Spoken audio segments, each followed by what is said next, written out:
hapo ndo ameweka their orders to be triggered ili iweze kwenda certain direction. We don't know what time ambao price itakuwa triggered. We assume kwamba we have London session, we have New York session where we see those momentums na they want to participate when momentum is very high, au sio?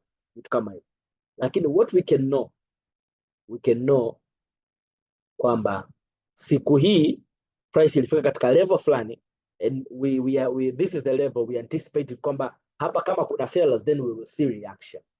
Kwa huwezi kujua ni muda gani, lakini you can know which day. Yani kwa lugha nyingine huwezi kujua kwamba reaction ya sellers imekuwa katika muda gani exactly ili uweze kufanya decision, lakini you can see the effect from the daily time frame. Ndio maana nasema maamuzi kama leo walikuwa wanapanga leo bana tutaseli. Huwezi kujua wataseli katika muda gani maybe, lakini kama ni leo wataseli. Kwa maana yake kutumia daily candle ina make more sense kuliko kutumia lower time frame. Kwa kusema kwamba daily time frame ndio time frame ambayo unaweza ukaanza kuangalia effect ya either sellers ama buyers, una make a lot of sense. Lakini siku kama ya leo kuna kitu kinaitwa opening price, au sio? Opening price ndo price ilipofungulia, manake that is the point where price imefunguka hapo. Kwa lugha nyingine ndo point ambao decisions zimeanza kufanyika katika hiyo price. Let's say kwa mfano hii hapa ni opening price, this is the bearish movement ambao unaweza kaita maybe pivot level. Sasa hapa I'm talking about wewe upo siku ya leo hii, lakini unafanya maamuzi kwa kuangalia mipaka ya siku ya jana. So this was daily, yesterday's daily candle. Wewe upo hapa, price imefunguka kwa sababu wewe upo leo, unataka kufanya maamuzi leo. Lakini unawezaje kuframe maamuzi yako? Sawa. Cha kwanza unaweza kuframe maamuzi yako, lazima uangalie, je, niko katika trend ya namna gani, then mimi natafuta nini hapa. Sawa. So utaangalia cha kwanza daily time frame. Kitu cha kwanza ni opening price. Unaona? Opening price ni kitu cha msingi, lakini pia high of this candle, kwa sababu tunasema hivi, hii tunaita defense line au pivot level. Price ikiwa inakuja ikiwa inataka kubuy sasa, inaanza kubuy. Let's say bado price ina sell, lakini ina buy. Same pekee ambapo we can have orders ambazo they are very active sokoni ni katika hii sehemu ambayo nini tunasema, katika hii sehemu ambayo ya opening price. Sawa. Why? Kwa sababu hapa ndipo ambapo maamuzi ya mwisho yamefanywa. So kama kuna orders ziliwekwa jana, umeona orders nyingi ndio zilifunguliwa katika hii level. Kwa maana yake kama price itakuja, basi itakuja katika hii level then itashuka chini. Lakini kama sio hivyo, basi price itaenda kama kuna watu wamefanya decision from jana, kwa sababu maamuzi ya jana yameanza kufanywa katika opening price. Lakini kama ikienda imefunga bearish, maana yake maamuzi ya kwanza kabisa yalifanyika hapa, lakini price ikaenda, maamuzi mengine yalifanyika huko kwenye high of the candle. Kwa maana yake mtu wa mwisho sana kufanya maamuzi alifanya maamuzi huko high of the candle, kwa sababu hapa ndo order ya mwisho kabisa ya jana ilikuwa imewekwa hapo, ambayo imekuwa filled, then kutengeneza hii movement yote ya nini ya bearish na kufunga as a bearish candle. Kwa kuna mawili, price inaweza ikaja hapa ama inaweza ikaja hapa ikapitisha weeks labda juu. Umeona, maybe the way this big boys they're making decision, for example kama hapa utakuta maybe wanaona there is advantage kwamba this ilikuwa maamuzi ya jana, so maybe jana kulikuwa na a lot of sellers ambao they participated, we can eat them, they are still alive.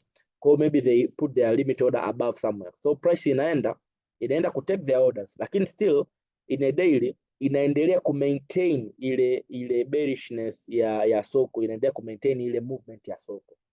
Kwa lugha nyingine, ukiwa katika daily time frame kama hauoni, yani your first area point of interest ni opening price ya candle iliyopita, ambao hiyo it starts to apply kuanzia kwenye daily time frame, not less than that. Sawa. Kwa your first point of interest ukiwa unafanya maamuzi yoyote ni opening price, nothing else. The next point of interest is what we call a liquidity area. Kwa maana yake tunazungumza area. Sasa what is the liquidity area? Tunaposema liquidity area tunamaanisha kwamba let's say price ilikuwa imetengeneza bearish candle kama hiyo. Sawa. Baada hapo kuna incoming bulls wakawa wameingia sokoni.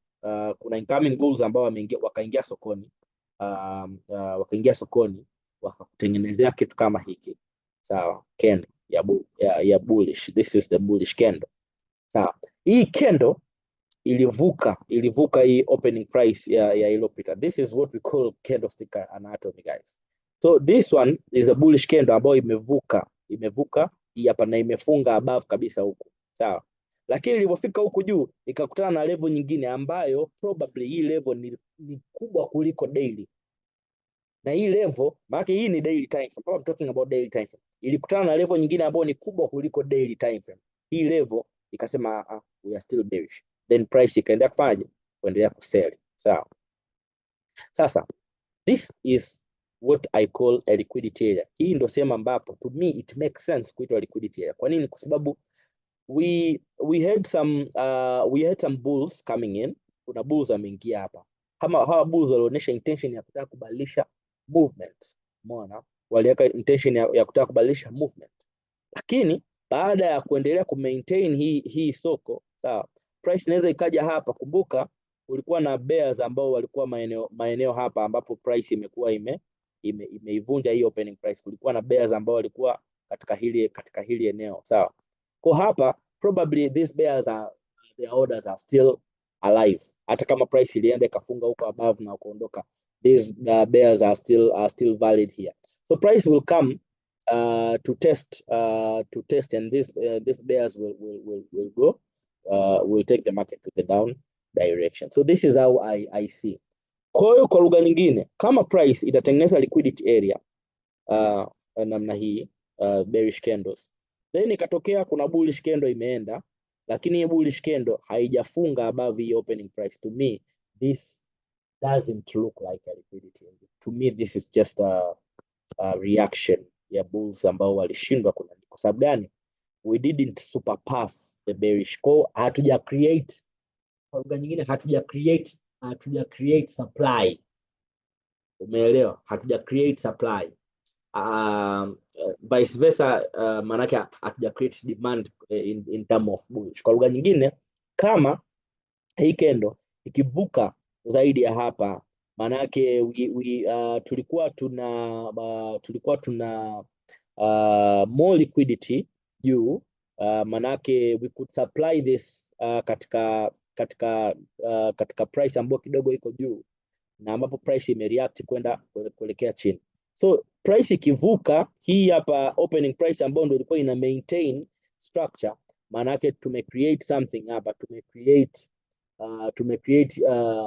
kwa lugha nyingine inaweza kusema create supply, sawa. Kwa maana yake price inaweza ikaja hapo na ika retest na kwenda kuelekea chini, au sio? Yes. Sasa this is the vitu ambavyo I learned from the market, okay? Na labda tutaona baadhi ya mifano na namna ambavyo you can react to the market. Sasa namna ambavyo you can approach the market kwa kutumia multiple time frames, hapo ndo skill ilipo. Sasa how can you, unawezaje kubadilika kuangalia hizo, sababu kila kitu tunachokifanya, kumbuka, we are just anticipating where is the upcoming pressure, where is the upcoming either bullish pressure ama where is the upcoming bearish pressure. Kwa hiyo the way mimi ninavyo define market, naweza nikawa na define market kwa kutumia vitu tofauti tofauti, lakini at the end of the day, kama there is no bullish pressure, kama there is no bearish pressure ambazo ziko alive katika certain point, manake probability kubwa ya price kumove inakuwa ni zero, umeona. Na market inakwambiaga kabisa kama I'm ready to move au I'm not ready to move. Market always sana sana inakwambia. Market haiwezi kageuka tu random place. Kwa hizi lower time frame and stuff ni sema ambazo wewe you only wewe unachokifanya katika lower time frame, wewe ni sema ambazo wewe wewe ni sehemu ambapo unapata tu entry na kupata risk nzuri, lakini it's all about the higher time frame. Sasa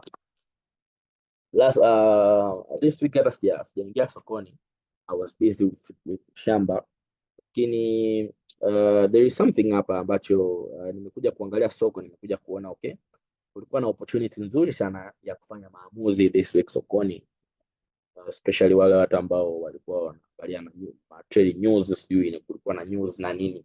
To me news ni bullshit kwa sababu everything can be learned from the price action, okay?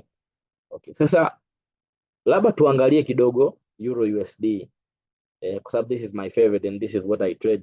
Sasa labda tuangalie kidogo Euro USD imekuwaje. So cha kwanza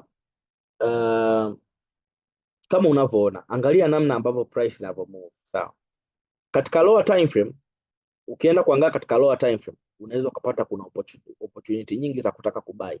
Lakini nataka muangalie namna ambavyo price ina react ikifika katika opening price kama hivi. Umeona?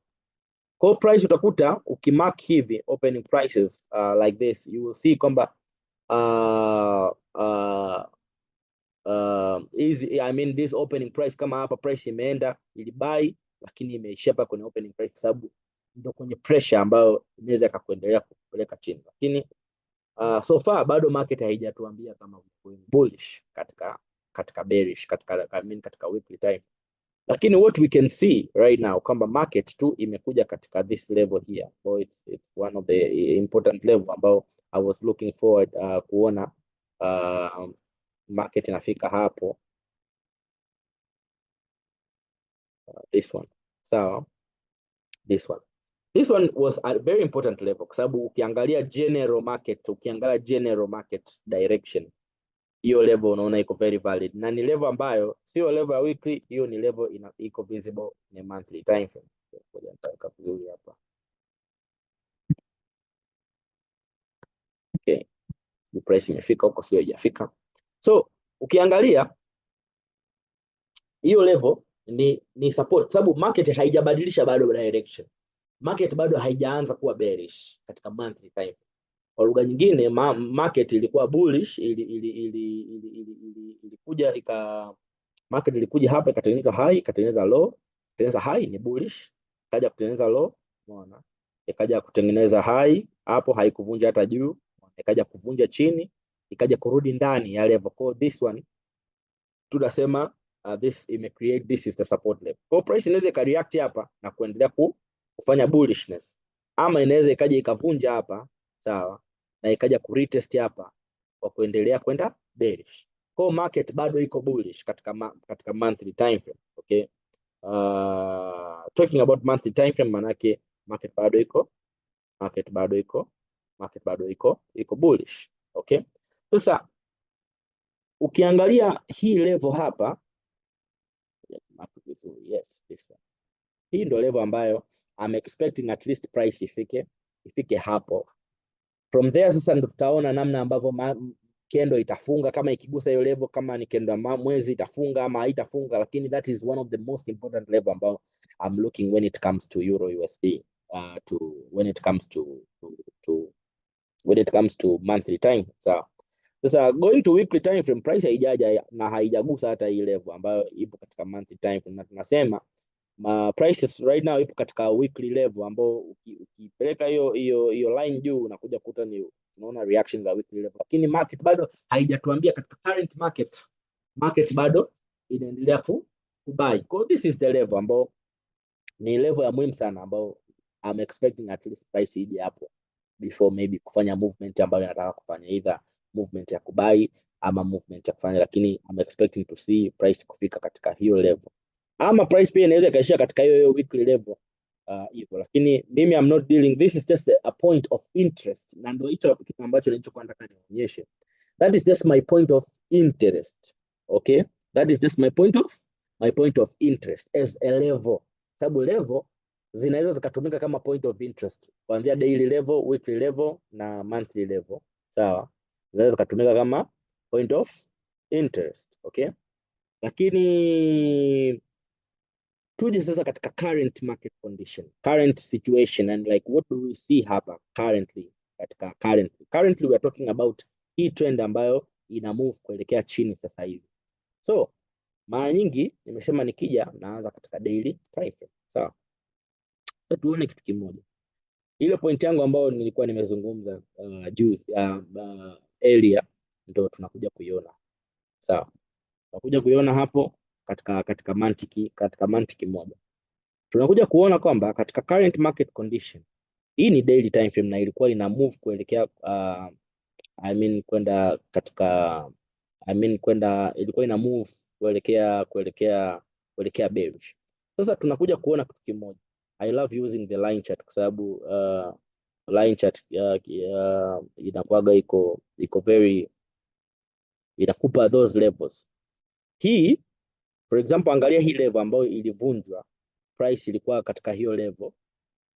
Kwa niweke hivi ndio itaonekana vizuri. Sawa, angalia hii level ya daily. Sawa, price ilitengeneza low hapo, ikatengeneza high, ikaja kuvunja hiyo daily, price ikarudi ndani kwenye hiyo level. Sawa, ikavunja. Kivunja maana yake hiyo inakuwa potential level ya market kuja kwa sababu price ilivyoingia ndani ili create hiyo level, ilikuwa support. Sasa baada ya kutengeneza new low, hiyo level sasa imekuwa support resistance.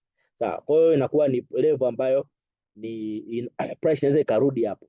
Sasa tunaona hata hii movement ilivyorudi hapa, tunaona hata price zikashindwa kufunga wapi, zikashindwa kufunga above hiyo level. Manake that was the very nice level to make our decision. Sasa going to the lower time frame ambao tulikuwa tunasemaga kwamba tunazita liquidation time frame, yes, going to the liquidation time frame, kitu tunachokiona katika hizo liquidation time frame, manake price inakuja katika hapa, tunaona kabisa price imekuja katika hii level, lakini tunaweza tukatafuta, je, price imekuja hapa imekataa, kwa sababu ngoja nikuonyeshe. Sawa, price ilikuja katika hii level hapa mara kwanza, katika hii candle ikaja ikareact hapo ikakataa. Sawa, ilivyokataa hapo, ilivyokataa kufunga above hapo, ambayo ilikuwa ni hii hii movement ilivyokuja hapa, ilivyokataa kuja kufunga hapa, manake ilikuja ikagusa hiyo level ikaenda chini. Sawa, ilivyoenda chini price still, nakumbuka hii ndio entry ambayo ndio nilikuwa nimeidaka ya bearish. Price ilivyokuja huku chini hapa ilikuwa imetengeneza bullish movement.